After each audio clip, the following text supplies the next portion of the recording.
Hello, everybody. It's Victory from the CUNYAC Chronicles, and today I am here with Coach Hugh Reid, the current head coach of Medgar Evers cross country, track and field teams, both indoor and outdoor. I hope I got that right. Yes. Awesome.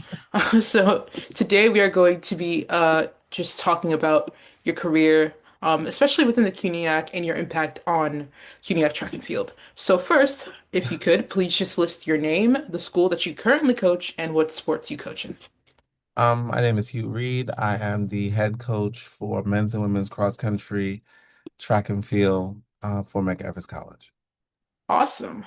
So my next question is, how many years have you been coaching for? And you do have a long history with many CUNY schools, so I would like you to list, if you could, each CUNY school that you've coached for so far.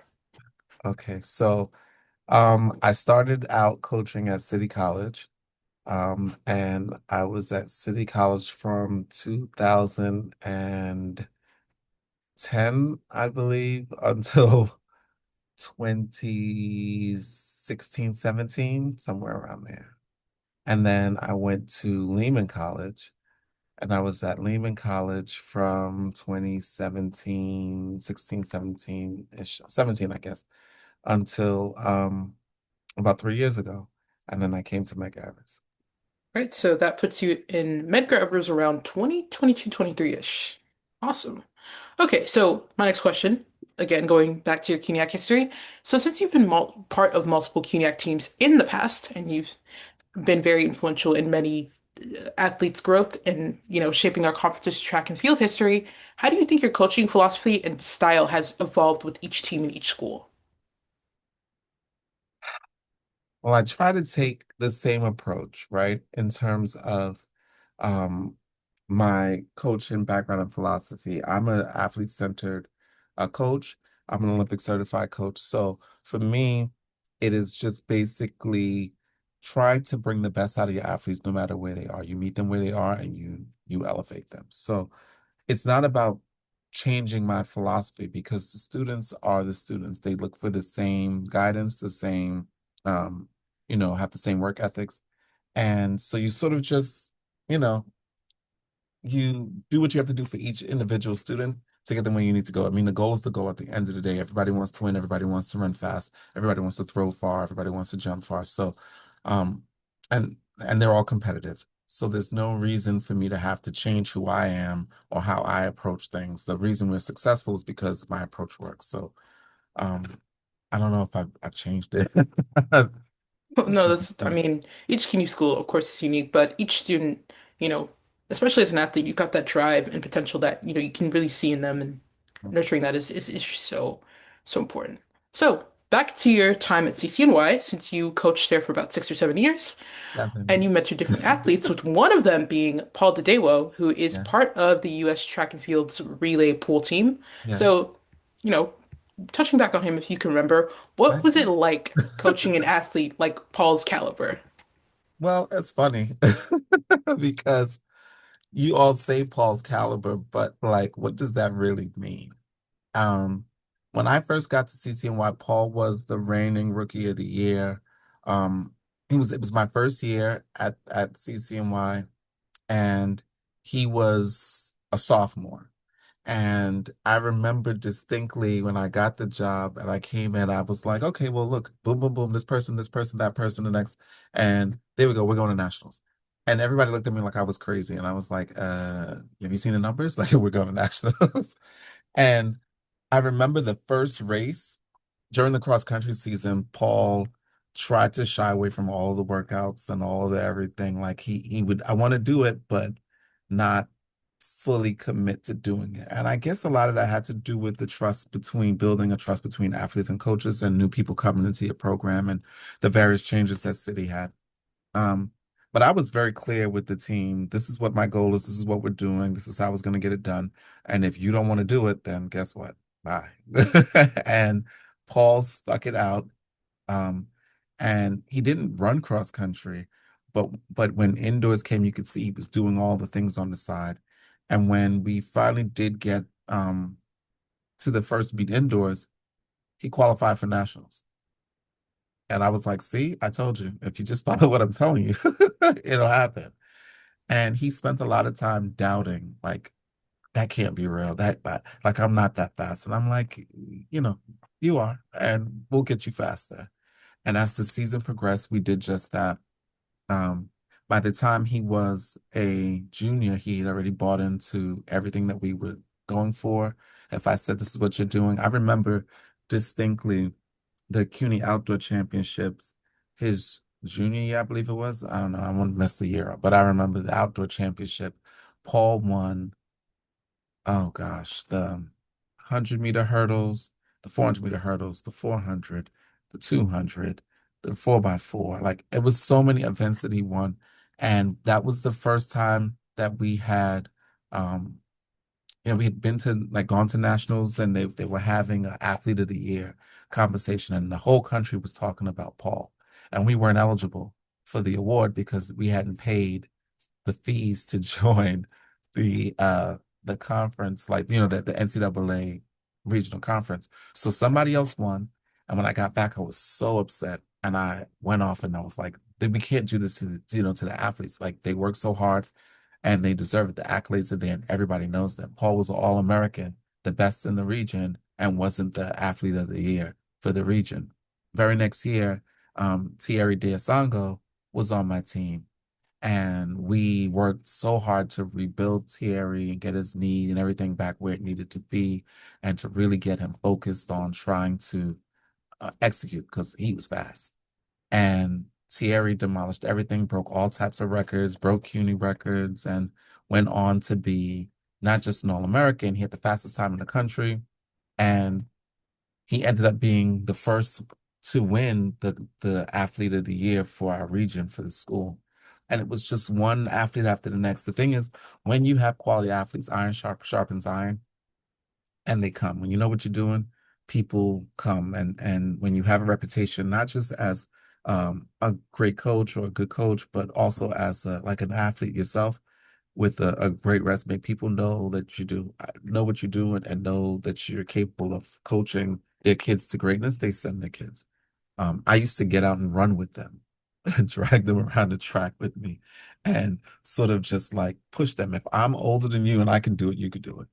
And I think that was the I think that helped a lot when I was at City, because kids at City are so competitive, very competitive, academically, athletically, just competitive. And so just little things like looking up their competitors.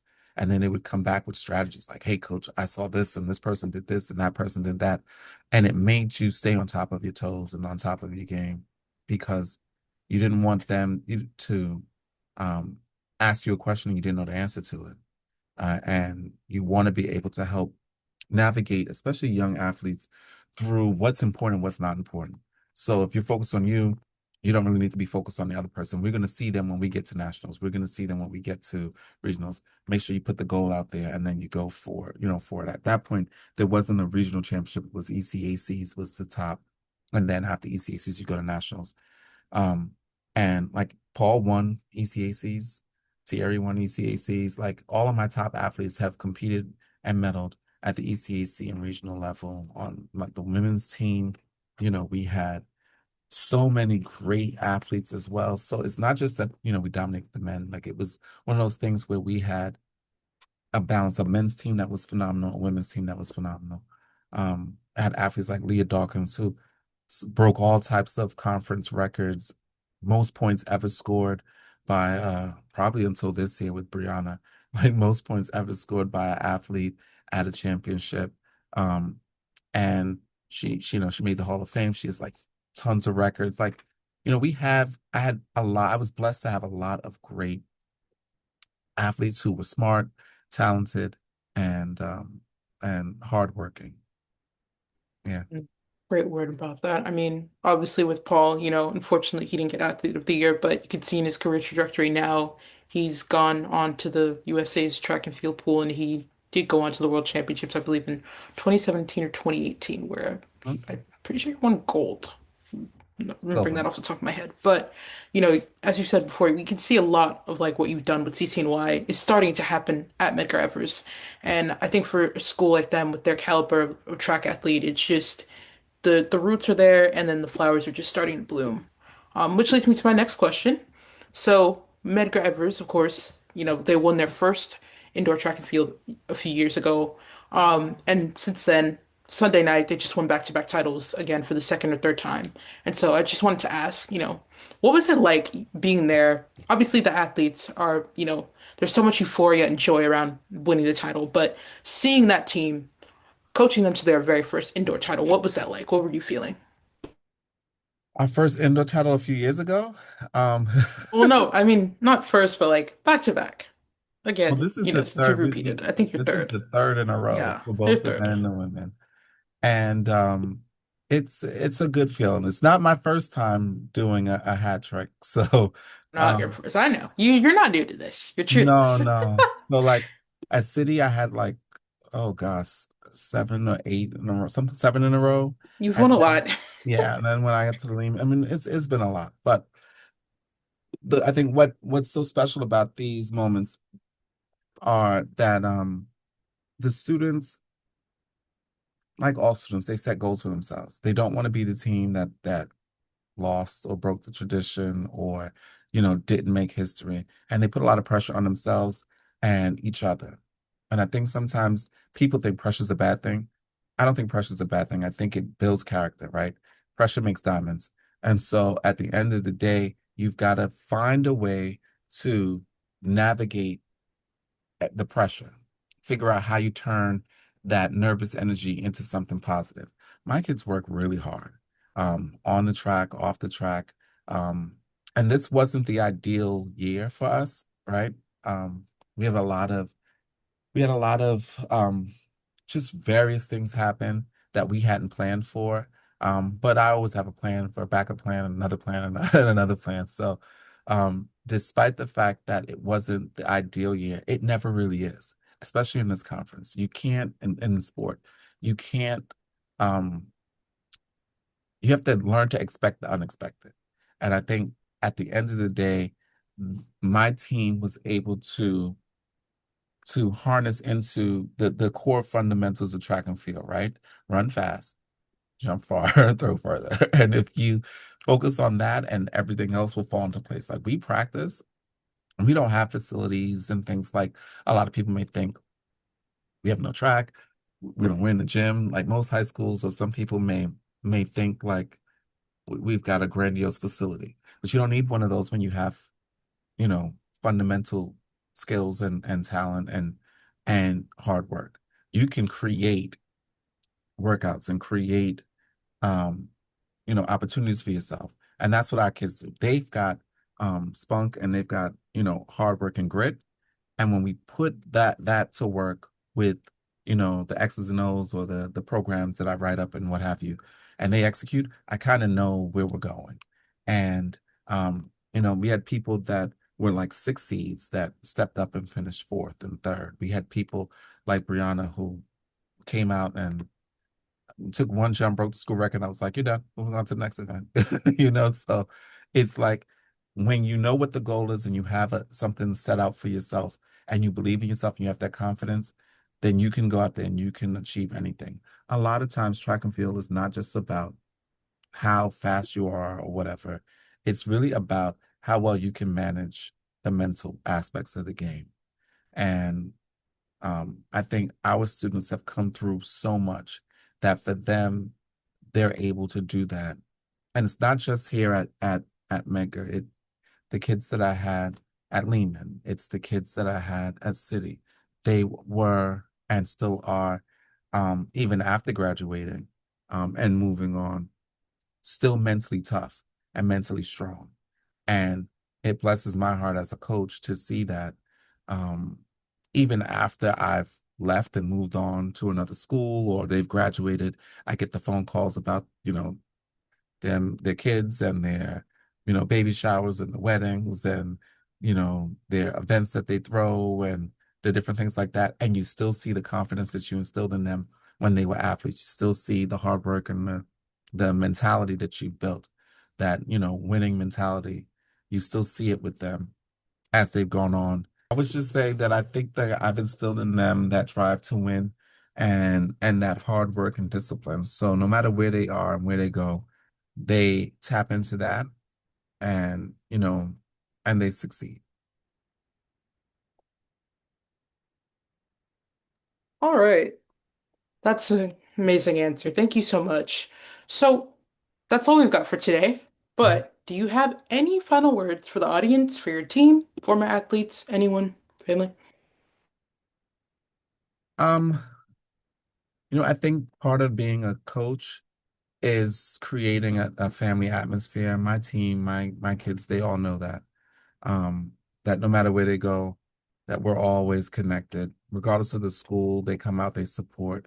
Um, I just would hope that everyone who's paying attention or watching and learning from what we're doing sees sports and track and field, but sports in general, as a way not to get out of the community, but to give back to your community. And, there's always someone behind you, there's always someone looking at you and watching you. So no matter what you do, wherever it is, you have to, you know, present yourself in a manner that is appropriate, have respect for yourself in the sport, and continue to strive for excellence. I think that's one of the things that I love so much about Medgar Evers. Um, it's not just um, that students here are doing well, um, but we've got a model of Black excellence here. We're trying to push the narrative that we are more than the stereotypes. And in New York City, especially, where, a lot of students think that academics or CUNY, for that matter, or any of these different you know, um, local schools are beneath you, are beneath attending. And I think one of the things that I'm most proud of is that regardless of the school, whether it was City, whether it was Lehman, or right here at Medgar Evers especially, that we push the another narrative that we are more than you think we are. We're better than the rest, and that Black excellence does exist. Very important. Black excellence and CUNY excellence to the country and to the world. Thank you so much for interviewing with us today, Coach Reed. Oh, you're We welcome. appreciate you coming on. Congratulations once again on the indoor Thanks. title. Best of luck in indoor season. I'll Thank you do at it. home for everybody watching. Thank you guys so much. This is Victor Yokanaya with the CUNYAC Chronicles, and we will see you later.